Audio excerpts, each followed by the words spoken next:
You're about to listen to the Dr. Dahlia Show. Sassy, stimulating medical talk radio. Any medical advice Dr. Dahlia Wax gives on her show should not be substituted for an actual visit to your medical provider. And now, here's Dr. Dahlia.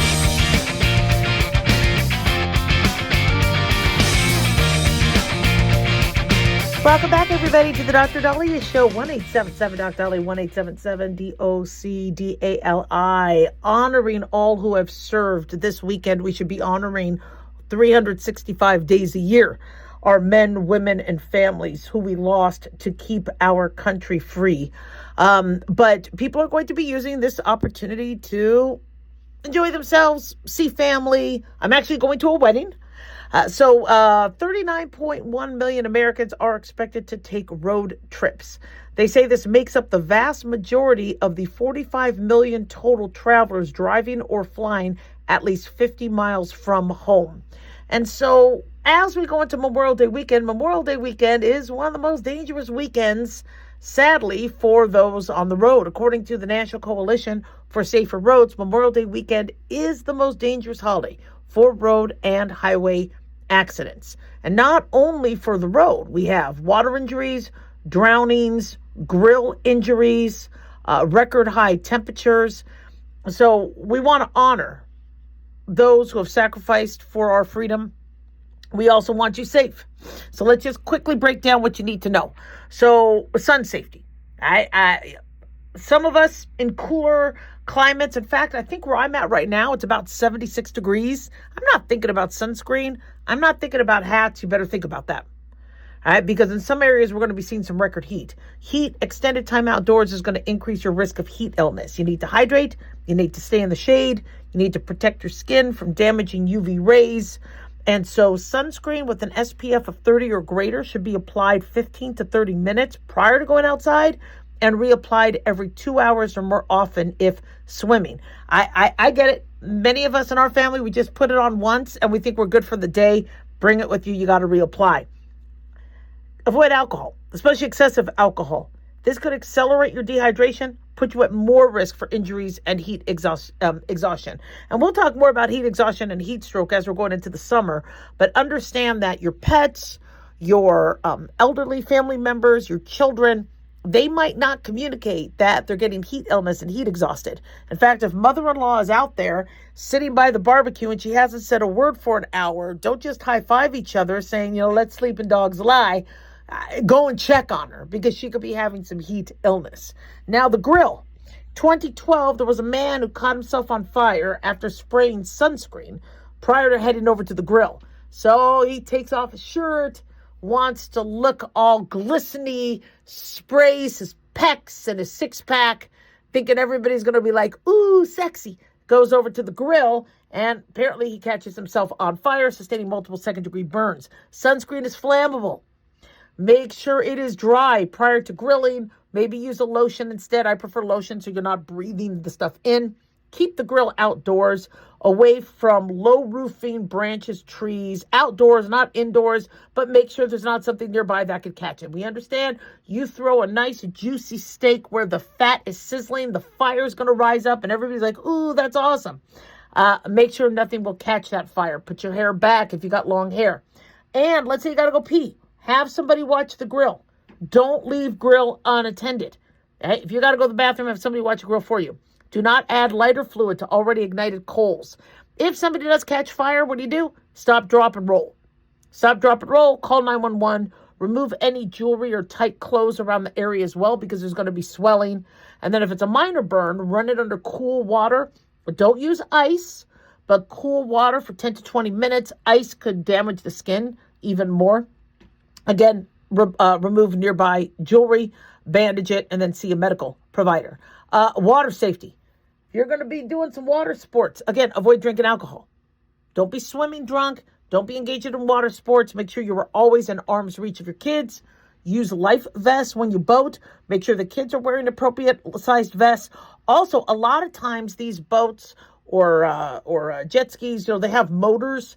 and they have things that these kids, if they do fall, they can unfortunately hit themselves on. So ensure that there's a safe distance when they do fall so that you could go in and grab them, but make sure they aren't touching any motor. Shut the motor off immediately. Never swim alone. Always have a swim buddy. So back to the road. Know your route. Okay? A lot of people like to check the GPS and fix the GPS and comment on the GPS and if there's a cop because it asks us questions. No.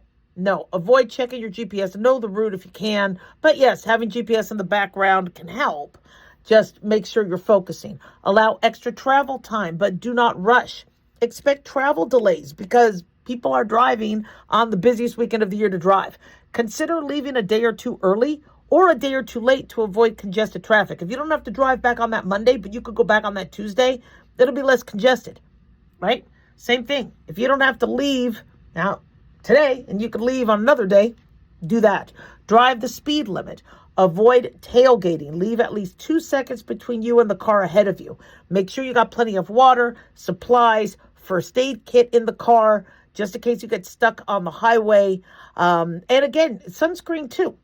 One thing I notice is I burn in the car because I always, my right arm has had precancerous skin lesions, not my left. Why? Well, because my husband does most of the driving. I prefer to drive. I prefer to do most of the driving, but my husband does most of the driving. So my arm has to sit there, right, in the sun on the left side.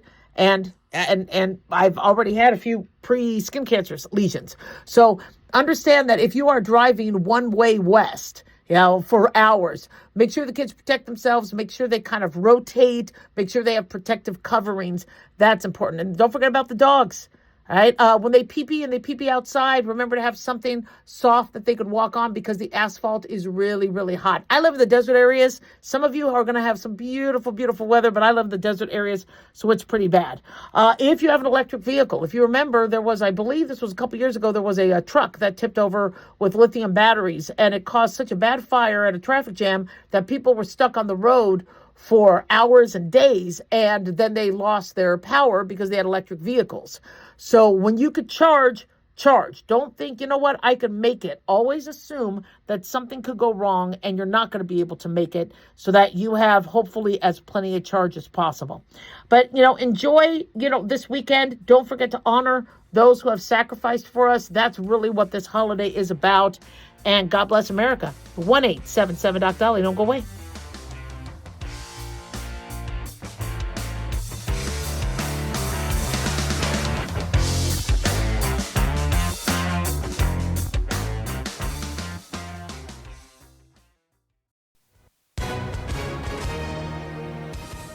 Hi, everyone.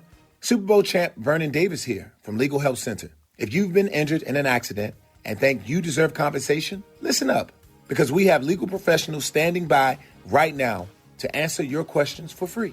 You can find out if you have a case and how much it's potentially worth. The call is free, the consultation is free, and you can speak with a live agent right now. So if you or someone you know were injured in an accident of any kind, call now to find out if you have a case and how much you could potentially get. Thanks, Vernon. You heard it, folks. If you've been injured, call and find out how much you qualify for. Call 800-679-0800. That's 800-679-0800. 800-679-0800. Advertisement sponsored by Legal Help Center. May not be available in all states. Not available in California.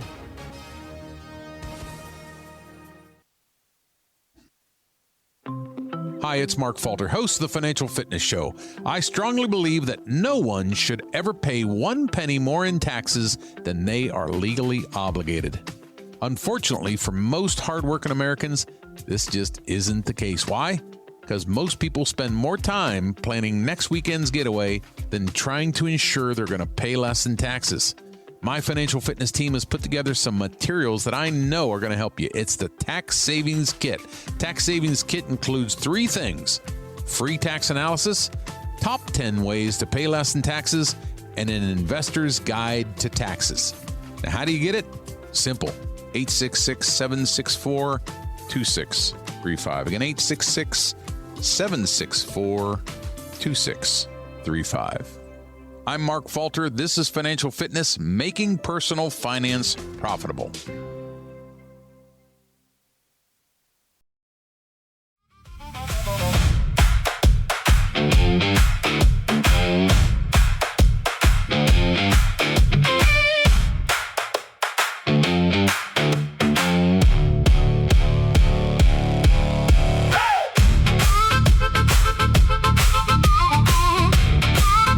we're back in the Dr. Dahlia Show, 1-877 Dr. Dahlia, 1-877 DOCDALI. So every now and then we hear of a clinic where patients might have been exposed, and the Philadelphia Health Department is notifying Center City dental patients of possible exposure to hepatitis and HIV.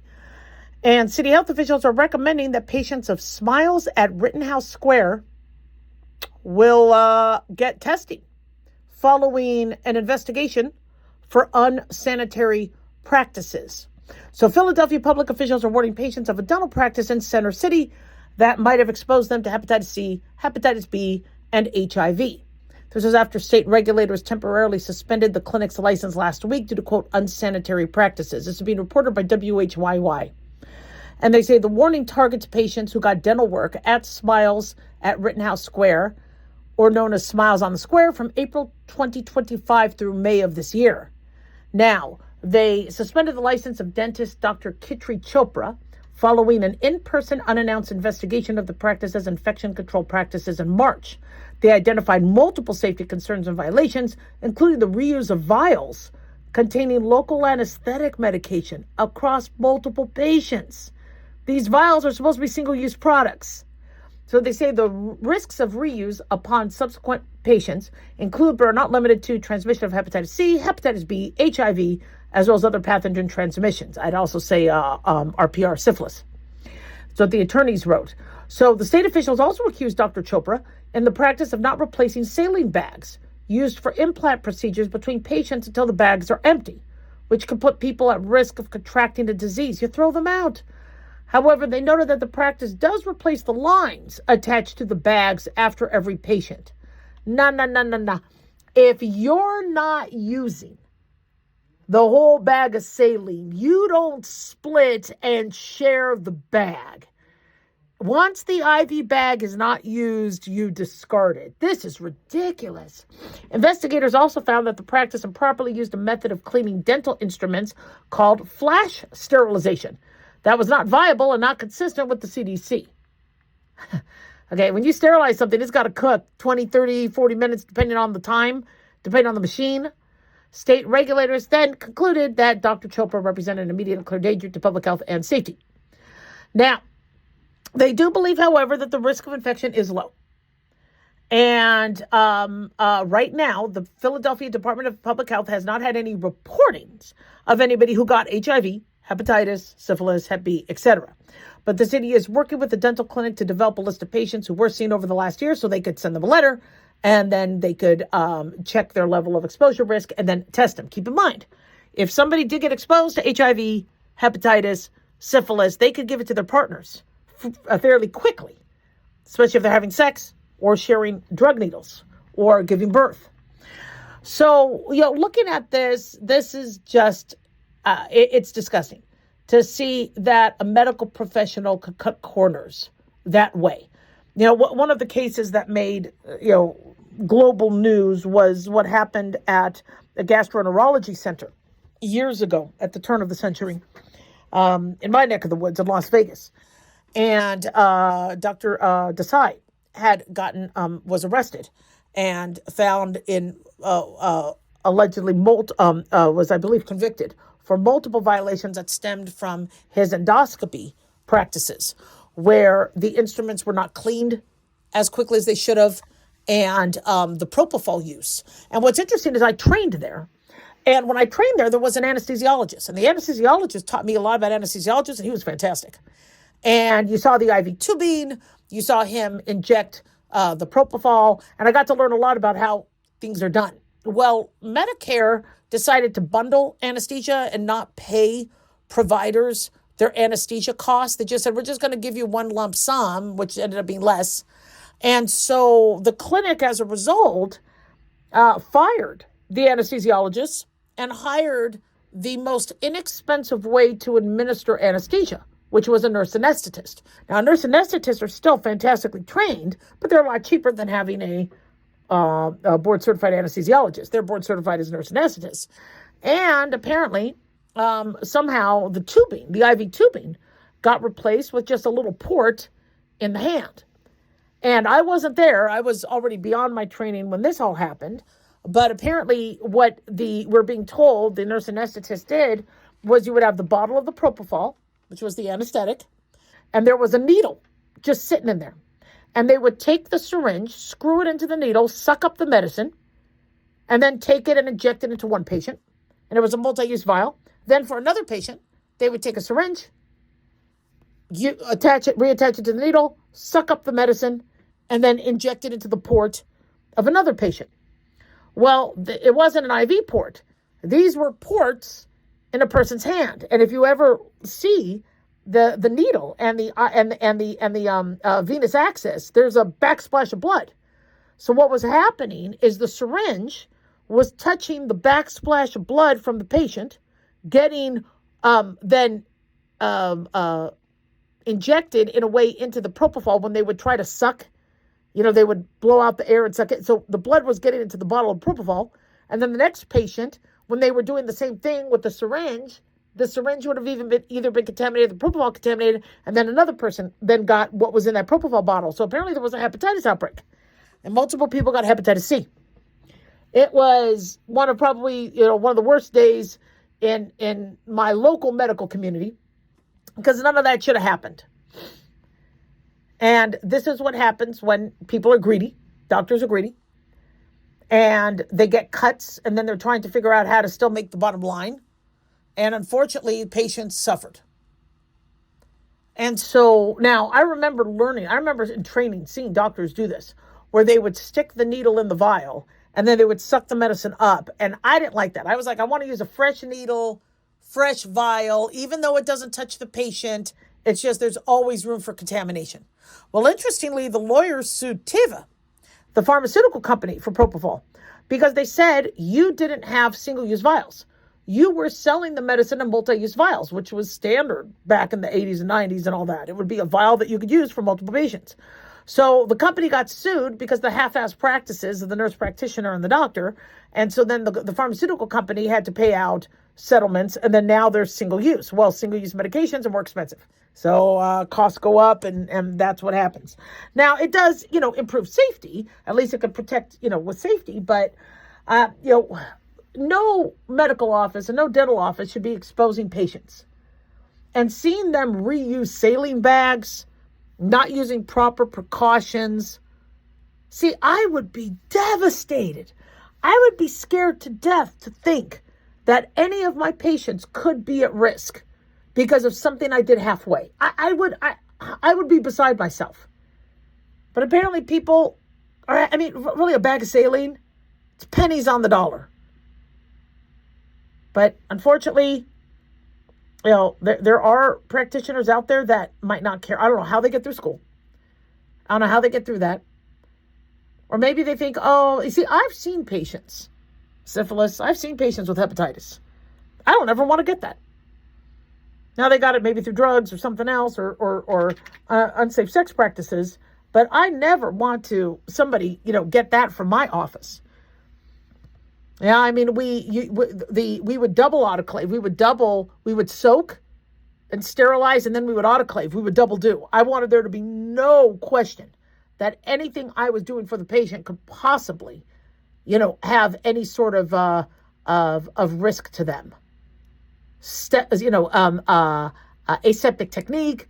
I wore masks. I wore the proper gloves. It cost money doing procedures, which is kind of why a lot of patients are going, my doctor doesn't do procedures anymore. Because for the $60 you might get and the time it takes for you to do them, I love doing procedures, but you actually lose money. Because, it costs a lot of money to make sure you are doing everything right, having the right staff, canceling other patients, so you just have time for that. So a lot of doctors don't do in-office procedures anymore. It just got too expensive. I still like doing procedures, but the sterile equipment and the sterile tools and autoclaving and the training of the staff it's expensive. But that, even if you're not reimbursed properly, patients have to come first. So to see this, it's an embarrassment. I hope none of the patients got exposed. I am glad the license was suspended from this dentist. Hopefully, other places are being inspected as well to make sure that nothing's going wrong. And it's just, if something's single use, don't use it multiple times. If it's single use, throw it out and let there be witnesses. Have your staff witness that you're throwing something out. Because I know people say, well, my staff's going to lie and say I pulled it out of the garbage. Make sure you have witnesses, even have cameras in the area going, see, I'm throwing it out. Everything's being thrown out. 1-877-Doc-Dolly. Don't go away.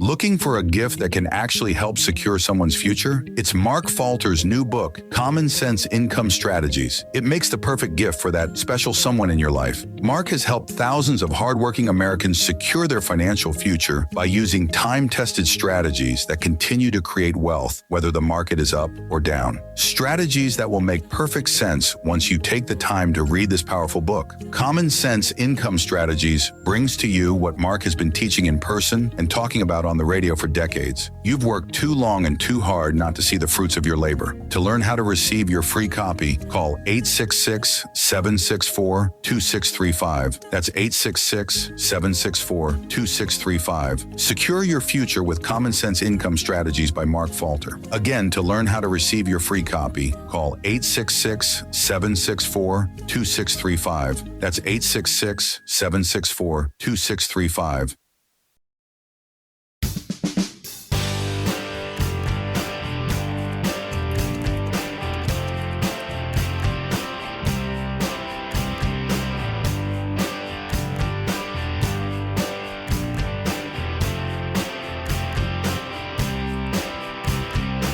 We are back on the Dr. Dolly Show. Thank you all for tuning in. 1-877-Dr. 1-877-DOCDALI.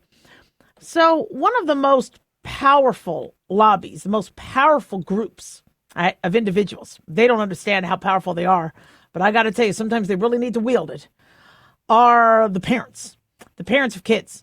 And I got to tell you, they could be loud, they could be proud, and they could sometimes get stuff done. Apparently, there are a bunch of parents that are a little ticked off at how schools are going to Chromebooks, MacBooks, iPads, and they want to have their kid opt out of the electronics and use a pencil and paper. They want their kids to go back to old school. We're being told that schools, though, are still pushing back. Now, the parents are saying they should be using pencils and papers like we learned from. The computers put them at risk for predators, put them at risk for headaches and screen myopia and other things, depression, anxiety, but the schools are pushing back on that. So the question is, why? Why wouldn't the schools want to go for the, less expensive way? Who said our 5, 6, 8-year-olds, 10-year-olds need to be doing all their assignments on a computer? Computer proficiency is important. They need to know how to type. They need to know what a RAM is and REM and byte and cache and cookies. And, they need to know what that is or what those are. But do all their assignments have to be online? Why not going back to a paper and pencil? Well, Dr. Dolly, the environment, it's not green. Okay. I understand. I like saving paper. I don't want to kill a tree for somebody to do their algebra. But are we sure these Chromebooks and MacBooks and computers aren't also at some point hurting the environment? Didn't a bunch of high school students do a study looking at your Wi-Fi router and what it did to plants? And they found that the closer the plant was to the Wi-Fi or to the router, the more it died. There's got to be some environmental implications too. And again, why can't there be a balance? Why can't kids hold a pencil? You know what I noticed once? That I had gone about a whole month typing and not holding a pen. That when I was seeing a patient and I was doing a disability report on them and I had to grab a pen to write, I almost had a little trouble holding it. Now, I could write with the pen, etc., but I notice that my handwriting is worsening, not because I'm writing too much, but because I'm not writing enough. Well, I need to be able to use that part of the brain, and I need to be able to write. That's kind of important. So just a little bit on the story. The Philadelphia Inquirer, as well as Daily Mail, is reporting that a Philadelphia school, Lauren Marion School District, at least a few hundred parents have signed an ongoing petition to opt their children out of the one-to-one electronic device program. They do not want Chromebooks, iPads, MacBooks coming home. They say the technology is harming students by distracting them, exposing them to cyberbullying, inappropriate content, weakening their socialization skills, and the petition said that devices can also lead to teacher burnout. Excessive screen time, privacy concerns, poor behavior in class, and concerns about the role in AI in their academic lives. But the administrator said no, they can't opt out. And the superintendent, Frank Ranelli, said we can't have a room for 20, 30 kids that want to opt out and the rest of the school operating differently. Now, I understand it's easier to have everybody do the same thing, but then why isn't there that balance? Now, I get we're not going to be doing paper and pencil and pen and paper much longer. That's going to be going away. But kids still need to know how to write. What do you do when the Wi-Fi is out or the electricity is out and you need to write help or you need to write something? Or there's an analog clock or I mean, we've got to teach kids the basics. And when we teach kids how to write or do these time tests, these remember we had to do our times tables and we had to do them pretty quickly. It's not that the teachers were bored. It's that it was exercising a part of the brain. You know, kids used to always have to learn a musical instrument. Why? Because it exercised part of the brain. These are things that, you know, and instead we've just let computers hijack that part of the learning.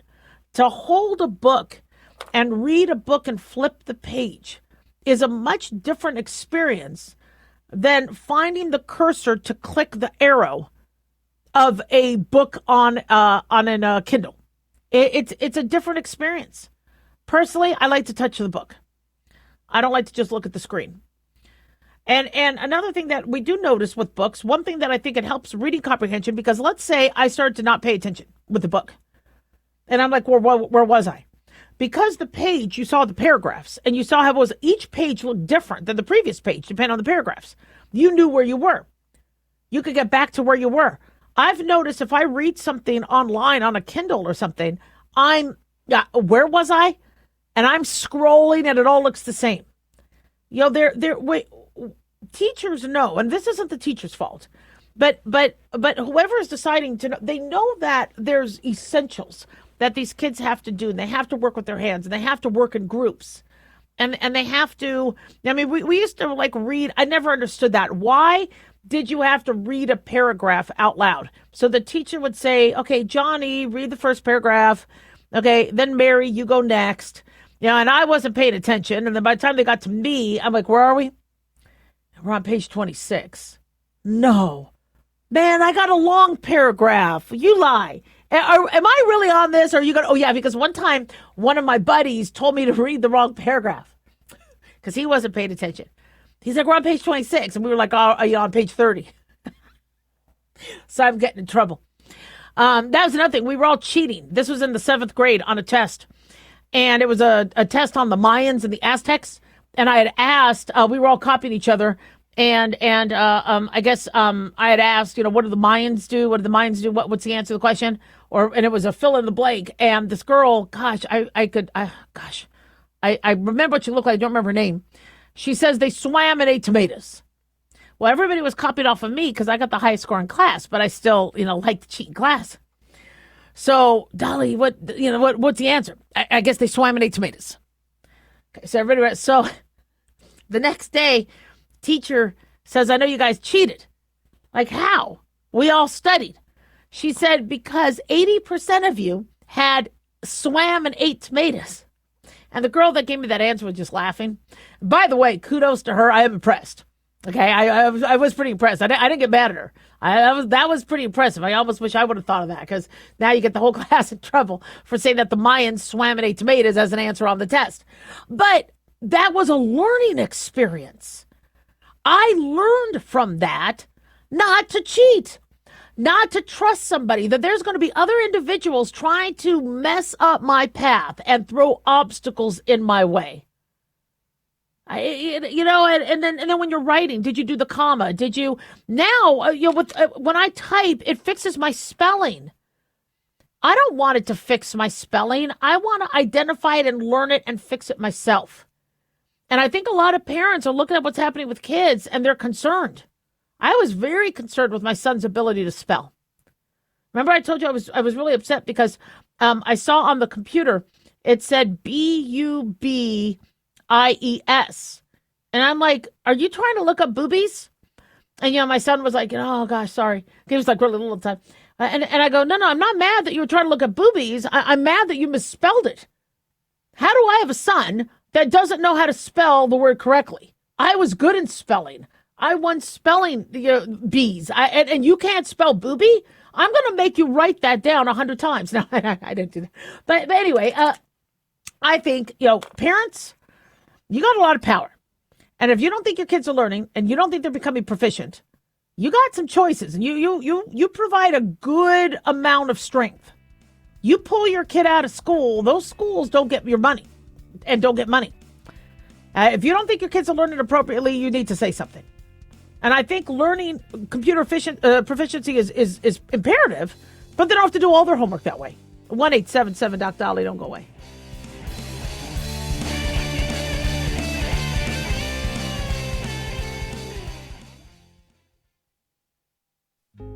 Hey guys, it's Clyde. We've had a lot of requests for Ground Zero merchandise, so we put together an online store with a big variety of high-quality items. I'm really excited to let you know about these things. We have a lot to offer you and your loved ones. In addition to our regular apparel, such as t-shirts, beanies, hoodies, and hats, we've expanded our product line with posters, flags, aprons, mugs, and a whole lot more. We also have Ground Zero collectibles, along with a limited edition of items like a Clyde Lewis canvas portrait, a Ground Zero embroidered jacket that will certainly make for great gifts and for interesting conversations with family and friends. And we now offer publications such as Ron Patton's book about mind control, MK Zine, and back copies of the official magazine of Ground Zero while it was in print. Paranoia, the Conspiracy Reader, also coming in 2023, are updated and revised books that I've written. There's a secure and easy-to-use shopping cart for your purchases. So shop today at our official store by going to groundzeromerch.com. Again, that's groundzeromerch.com. Hey, America. How tired are you of mainstream corporate media's biased narratives and manipulated news? Their dishonesty and attempts to influence this generation have been exposed, put on display for anyone who's even half paying attention.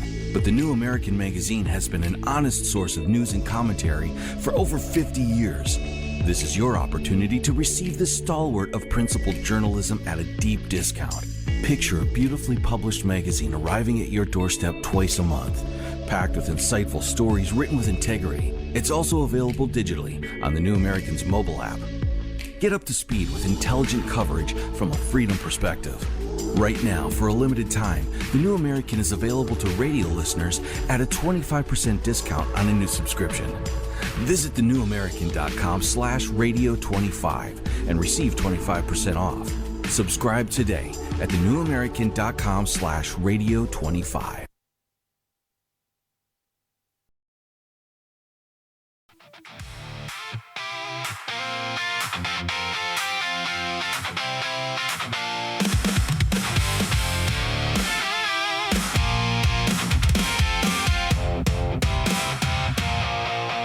We're back on the Dr. Dolly Show, 1-877-Doc-Dolly, 1-877-DOC-DALI.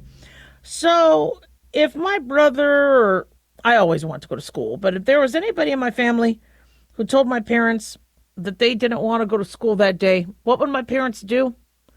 I don't think that would ever happen, because you'd probably get yourself a one-way ticket to a whooping, and you would not want to be home. In fact, even when I was sick, I would hide it from my parents because I didn't want to be home, especially with my mom. I was like, let me go to school sick. I wanted to get the hell out of the house. But if I was growing up and somebody told their parents I didn't want to go to school, parents would be like, you get your ass to school. Just do it. They had to work. There was no choice. you go to school. Well, in this day and age, apparently it's a choice. And a lot of kids are choosing not to go to school, not just in America. I'm seeing reports in the UK. This is a pretty big epidemic where people do not want to go to school. And when a child doesn't want to go to school, you always have to kind of ask why. What are we looking at? What is it, that they're being abused? Is it that they're being bullied? Is it that, they're hating it? They're not, but I'm looking at this one report where homeschooling is on the rise. And in Great Britain, they're talking about the same issue. They say that children have been deregistering from school and going into homeschooling or elective home education. That has increased in England by 55.7% just between 2022 and 2025 alone, which is about 125,000 kids, steeper than other European countries. Why? Mental health. They say more and more children are refusing to go to school. Some of the statistics I have with American children is 2.1 million American children in the 2023-2024 school year were unaccounted for. They were supposed to be in school. 2.1 million American kids, but not going to school. That's 4% of the school-age population. By late 2021, they said 230,000 students were missing from public school records in 21 states. Chronic absenteeism was rampant. In the 2022-2023 school year, 26% of students were considered chronically absent, missing 10% or more of school. Significant increase from 13% in 2019 to 2020. Many families are moving to homeschooling. Homeschooling grew in the U.S. by 25% between 2019 and 2022. I understand COVID. Private school enrollment grew by about 8%. High school dropouts apparently rose in 2022. 2.1 million young adults aged 16 to 24 were classified as quote-unquote status dropouts, not enrolled in school or lacking a high school credential. So we're seeing more and more students not want to go to school, not think school is important, hate going to school, avoid it. We're seeing homeschooling on the rise. What's going on here? Now, one issue that I'm noticing is some parents, based on all the woke and what they're seeing as being taught in schools, the sex ed, some of the parents are probably like, well, I don't blame you. I wouldn't want to go and learn about anal beads either. Now, I understand that was just one teacher. I don't know how many times that's actually being taught, but that hit the news. And so some parents might be like, you got an argument there. And if the parents are not away at work and you do have somebody that can supervise and oversee and watch, homeschooling is starting to become more of an option. But my issue is the child that just doesn't want to go. We went from school being mandatory. And I remember my parents telling my brother or sister, if you don't go, the state comes and takes you away. You're required by law to go to school. So they had to go. And now it's a little different. I mean, I'm sure there's still laws. Your child has to be enrolled and has to have some form of education. But I'm noticing more and more of these kids not want to go to school. I work for a telemedicine company. And so when somebody calls up, child is sick, needs a school note, I look to see what happened the previous week, month, previous visits. I'm seeing some of these kids. 5 school notes in a month. What's really going on? Is that child ill? Does that child have a growth? Does that child have early onset diabetes? Or does that kid really want to avoid school? Now, I was bullied by the best of them, and it was not fun. I went to 12 schools, and no matter which school I went to, there was always a bully or multiple bullies that found me. And especially when you're the new kid. And I hated being bullied. But I learned how to navigate, and I learned how to get around it. It was traumatizing. And I wouldn't want anybody to be bullied. I would love to protect all children from being bullied. However, when I then went to medical school and I was bullied by doctors who had my career in the palm of their hand, and I was bullied by nurses, God bless the nurses, but there were some nurses there that bullied you too. Happens, right? You get bullied by other students, bullied by residents, scrubs. So accurate. The Dr. Coxes, gosh, Dr. Cox is a kitten, right? Compared to, who we got bullied by. I was able to make it through. I had a resilience. I knew how to, bullet again, same poop, different day. Then when I worked for a corporation and I was getting bullied, knew how to handle it. So when do we help our kids build that resilience and have them go through the trials and tribulations of childhood and bullying, which is supposed to prepare us for the grown-up challenges ahead? And then, or when do we protect them from stuff that they really don't need to be exposed to? I mean, I remember in the 80s, I always had to take the bus. And I remember somebody at the bus stop showing me some white powder. There was a razor in it. And they asked me to take some. And I'm like, no. You're giving a 13-year-old cocaine? I didn't say that. I was like, no, thank you. Because the razor scared me. I didn't really know what that white powder was with a razor. Now I was like, oh, okay, well, now I know. No, I don't want the kids exposed to that. But I made my kids go to school. It's interesting. My boys, because, they would hear me talk and, they would pick up on things. My son wouldn't say he had a tummy ache. My son's like, Mom, I have pain at McBurney's point. To think he's got an appendicitis. And then I would go over there and I'm like, show me your McBurney's point. And they'd be pointing to the wrong part of his stomach. And I'd be like, you're fine. You don't have appendicitis. Get your ass to school. I made my kids go to school. They tried to get out of it. I know, because they didn't do their assignment or they didn't want to take the test or they didn't want to go, look, then you're going to have to reap the consequences. You're going to have to go take the test and fail. And then you're going to have to deal with me because you didn't prepare. That's life. Sorry. But, there's a lot of parents choosing.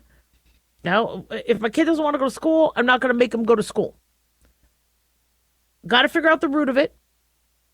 I don't want these kids struggling from any more mental illness and depression and anxiety that many of them are. We don't want them traumatized because, boy, are these bullies mean. Plus, the level of bullying is way different. Now they bully you and take pictures of it.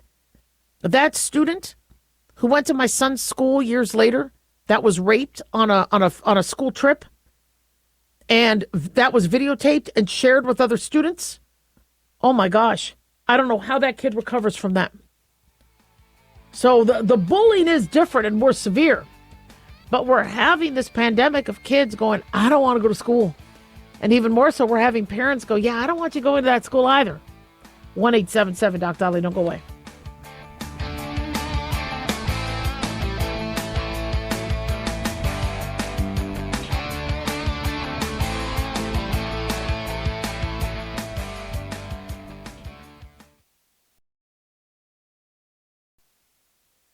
Looking for an easy read that can actually help secure someone's future? Pick up a copy of Mark Falter's book, Common Sense Income Strategies. For the past 30-plus years, Mark has helped thousands of hardworking Americans secure their financial future by using strategies that continue to create wealth, whether the market is up or down. Strategies that will make perfect sense once you take the time to read this powerful book. Common Sense Income Strategies brings to you what Mark has been teaching in person and talking about on the radio for decades. It's not rocket science, it's a pretty easy read. You've worked too long and too hard not to see the fruits of your labor.